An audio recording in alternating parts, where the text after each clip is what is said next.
Saudi अरब, Bahrain, मिस्र और UAE ने कतर के साथ सारे कूटनीतिक संबंध तोड़ने की घोषणा की है। इन सभी देशों ने कतर पर आतंकवाद को समर्थन देने का आरोप लगा दिया है।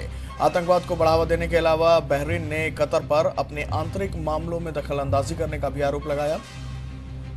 बहरीन सऊदी अरब का करीबी सहयोगी है। चारों देशों ने कतर के साथ न सिर्फ अपने कूटनीतिक और राजनयिक संबंध तोड़े हैं, बल्कि हवाई और समुद्री संपर्क तोड़ने का भी ऐलान किया है।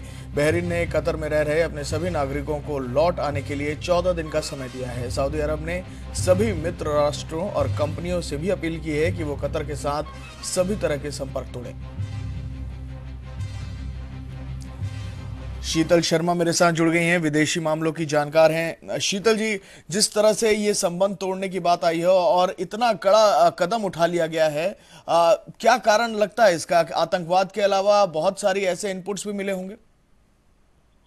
देखिए, जो पश्चिम एशिया, वेस्टर्न एशिया के जो कंट्रीज हैं, मोस्टली जो ये इस्लाम फॉलो करती हैं, Qatar, Oman, Saudi Arabia, UAE, ये सब जो हैं, देखिए इनके आपस के रिश्ते कुछ हद तक जो हैं तेल की इकोनॉमीज पे डिपेंड करते हैं और काफी हद तक ठीक है, बट जो माइनॉरिटी और मेजॉरिटी को लेकर इश्यूज हैं उनमें इनमें थोड़ा सा आपस में खटास रहता है।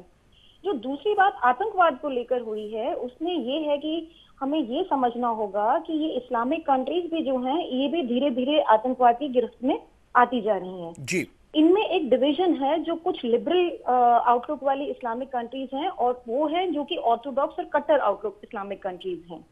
अब यहाँ पे ये हो रहा है कि जो कंट्रीज टेररिज्म को, जहाँ से वहाबी और इस तरीके के टेररिस्ट ग्रुप्स को आगे, वहाबी बेस में निकलते हुए टेररिस्ट ग्रुप्स को आगे शय मिलती है, वो कंट्रीज, इन सारी कंट्रीज की इकोनॉमी के लिए, स्टेबिलिटी के लिए खतरा है, क्योंकि इन कंट्रीज की इकोनॉमीज टूरिज्म पे डिपेंड करती हैं, बाहर से आए हुए इमिग्रेंट्स पे डिपेंड करती हैं और अपने पेट्रो प्रोडक्ट्स पे इनकी इकोनॉमी चलती है।